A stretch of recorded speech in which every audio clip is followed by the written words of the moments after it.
Édition 75 est une présentation de la Caisse populaire des jardins de Bécomo. Depuis 1944, 68 ans de fierté à partager. Boulevard Kia et Boulevard Hyundai. Et de vos courtiers Remax Distinction de Bécomo.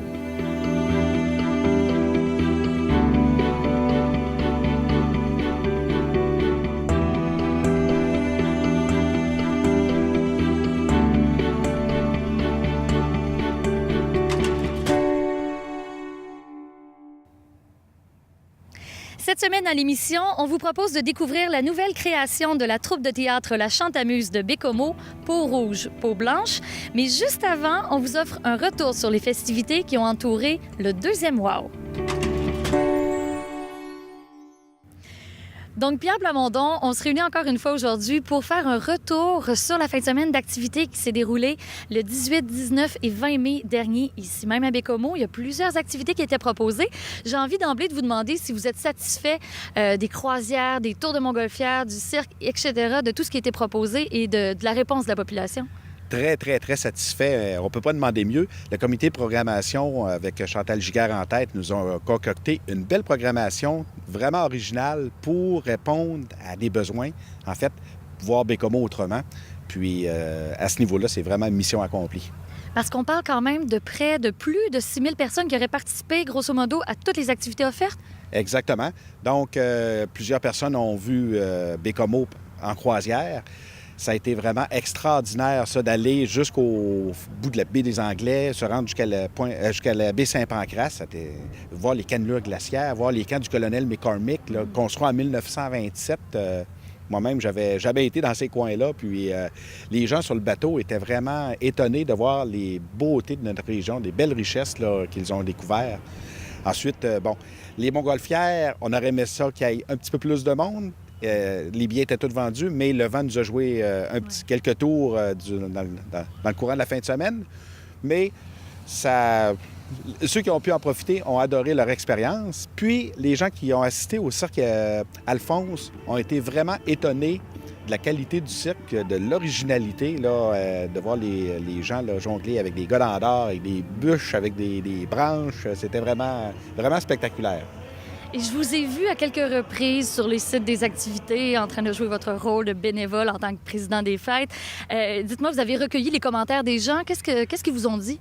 Bien, les gens étaient justement heureux de pouvoir voir Bécomo autrement, là, en fait.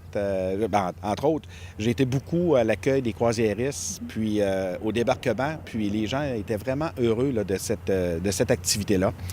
L'activité, la messe dominicale présidée par Monseigneur Blais, ça a été vraiment toute une belle expérience. La chorale Sainte-Amélie qui a fait un concert avant la messe, l'orchestre ACA qui a fait aussi une prestation, c'était vraiment sublime.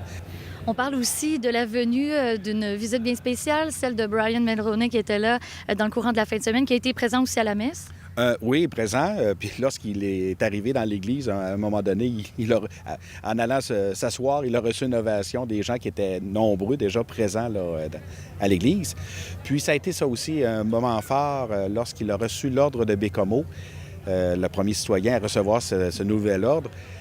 Il a fait par la suite un exposé là, qui a été vraiment, mais vraiment marquant, touchant. On voit que ça fait longtemps que M. Mulroney est parti de Bécomo, mais Bécomo est profondément ancré en lui. Puis il aime encore beaucoup Bécomo et je pense que les gens de Bécomo l'apprécient énormément. Et juste en terminant, Pierre, là, c'était le deuxième Wow qui vient de se terminer. On parle de 3 Wow dans la programmation là, complète des festivités. On a envie de dire que ça sera sous le thème du spectacle, peut-être le 3e Wow? Bien, sur le thème de retrouvailles, ça, c'est certain. Ça va avoir lieu à l'automne, lors du week-end de l'Action de grâce. Donc, réservez tout de suite. Allez pas à l'extérieur à l'Action de grâce. Vous restez à Bécomo. Vous passez le message. Plus d'infos s'en viennent à ce niveau-là.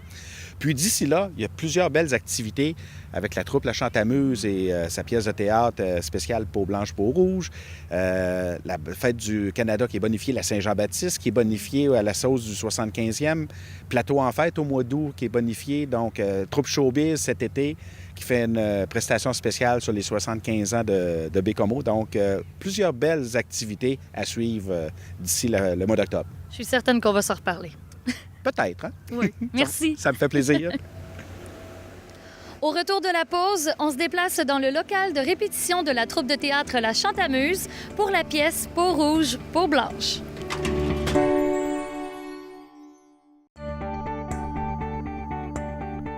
Du 12 au 23 juin prochain, la compagnie de théâtre La Chantamuse de Bécomo présentera un spectacle tout spécial dans le cadre du 75e anniversaire, qui se veut une collaboration entre Bécomo et la communauté Innu de Pessamit.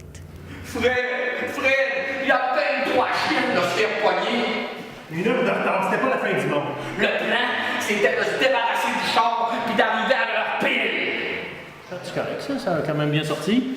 Qu'est-ce qui vous inspire dans Peau rouge, peau blanche pour créer justement cette mise en scène? Oui, c'est sûr que c'est le rapprochement des peuples. Au départ, c'est ça la prémisse. Et c'est aussi le rapprochement des peuples et l'histoire des peuples. Chaque peuple a son histoire, a sa langue, ses coutumes et ses manières de faire, jusqu'au moment où l'homme blanc est arrivé. À partir de ce moment-là, les Inuits étaient déjà un peu moins à faire ce qu'ils faisaient normalement. Il a commencé à avoir l'échange du troc. Il y a des choses qui ont été bonnes pour eux autres, mais il y a d'autres choses qui ont été négatives. Il y a que 2 fois, puis faut vraiment un peu moins qu'à tu as tendance à arrêter de parler et de pointer. On commence en 1970 avec un fait divers qui a été un peu transformé. C'est la langue qui nous amène dans le passé parce qu'un des personnages dit « Ouais, mais vous autres, vous parlez en français, mais comment ça que votre aînée, elle parle pas français? » Là, on tombe dans le passé, là, on se rend compte qu'est-ce qui est passé avec la langue puis leur langue. Parlez-nous un petit peu du processus d'écriture parce que vous vous êtes inspiré d'un fait vécu pour écrire la pièce. Bien, au départ, je me disais comment faire pour que les Blancs soient dans le bois et que les Inuits soient... En tout cas, qu'il y ait une rencontre entre les Inuits et les Blancs. Mais là, je dis, si c'est des chasseurs, ils seront pas mal dans le pétrin. Si c'est des pêcheurs, non plus. Alors, je me suis dit, je vais me servir du fait vécu que c'est un hold-up qui a eu lieu. C'est la paie des gens de l'hydro qui a été volée, 2 millions de dollars dans les années 70. C'est énorme comme somme d'argent. Et les cambrioleurs se sont en allés dans le bois.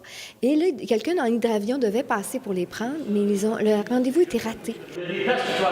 Et pour écrire la pièce, on parle d'une belle collaboration entre la communauté Innu de Pessamit, mais aussi la compagnie de théâtre La Chantamuse. Ça a été initié par Michel Bacon, je crois. Comment ça s'est développé? Bien, lui, c'est à partir d'un rêve, en fait. Lui, il avait fait un spectacle plutôt de variété, mais il avait comme de transmettre sa culture, de faire part à la communauté, sa communauté et la communauté, je veux dire, la nôtre et la sienne, de cette culture-là et l'espèce de cheminement, l'évolution que cette culture-là a fait. Alors là, il se demandait comment s'y prendre, puis il a pensé au théâtre. Puis là, il y a eu la CRI qui a lancé son projet de rapprochement des peuples, et lui, ça a fait son petit chemin dans sa tête, puis moi aussi, de mon côté. Fait que quand il m'a contacté, on avait comme tous les deux la même volonté de faire un spectacle. Mais moi, je me disais, il faut que ce projet-là, j'ai une part que ma créativité puisse s'exprimer, mais je voulais aussi répondre à son besoin qui était de faire part justement de sa culture aux gens de la population, en fait. Parce qu'il y a des faits historiques, on parle beaucoup de la culture des uns et des autres. Vous, en tant que recherche, aussi, il y a de la traduction parce qu'on parle en Innu dans la pièce, donc ça a demandé un travail quand même assez ardu, j'imagine. Je me suis pas embarquée dans la traduction Innu, c'est fou, là, c'est vraiment fou. Mais il y a eu 3 traductrices, un traducteur. Et moi, j'ai écrit en français, puis eux ont transposé en Innu. Et moi, là, au départ, ma recherche était, je voulais voir qu'est-ce que c'est vivre en Innu au quotidien. Puis c'est ça qui peut permettre le rapprochement, parce qu'au quotidien, on a des enfants, on a une culture, on transmet des choses d'une génération à une autre. Fait que comment ça se passe chez eux? Comment ça se passe chez nous? Fait que chez nous, on le sait, mais chez eux, on le sait pas. Si d'autres, on lui met des favoris plus la table. Donc, vous êtes tous deux comédiens pour la production Peau rouge, peau blanche. Il s'agit de votre première expérience au théâtre. Donc, expliquez-moi un petit peu comment ça se passe pour vous jusqu'à maintenant. Ça se passe très bien. Je m'adapte quand même relativement bien. Donc, puis j'aime ça. On est une belle gang. Bien, moi aussi, ça va très bien. Et puis, j'avais touché un peu plein de trucs, mais j'avais pas eu la chance d'expérimenter au niveau du théâtre. Là, c'est une très belle occasion qui se présente. Puis, jusqu'à présent, j'adore l'expérience. Éric, pour vous, vous avez fait de l'improvisation pendant des années. Geneviève, vous avez déjà fait du théâtre aussi avant. C'est quoi votre défi, autant personnel que professionnel, dans cette aventure-là? Moi, au niveau personnel, c'est revivre tout ça. C'est un retour dans le passé. Donc, je trouve ça important de véhiculer ce message-là aussi. C'est enrichissant pour moi, oui.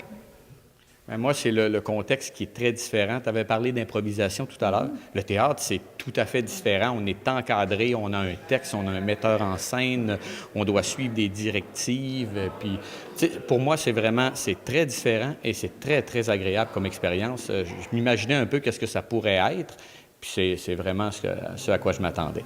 Alors comme ça, Jean-Claude n'est pas trop dur avec vous autres? Non, il est bien correct. Non, on peut pas dire que c'est une Denise Filiatro, là. Il est pas... Non, il fait très bien ça. D'ailleurs, il y a beaucoup d'expérience. Jean-Claude, ça fait très longtemps. Puis, justement, ça nous met en confiance de travailler avec un bonhomme comme ça, qui en a vu d'autres, comme on dit.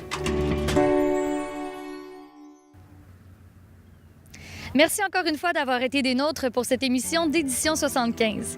Je vous donne rendez-vous dans 2 semaines, soit le 15 juin prochain, toujours à 13h30.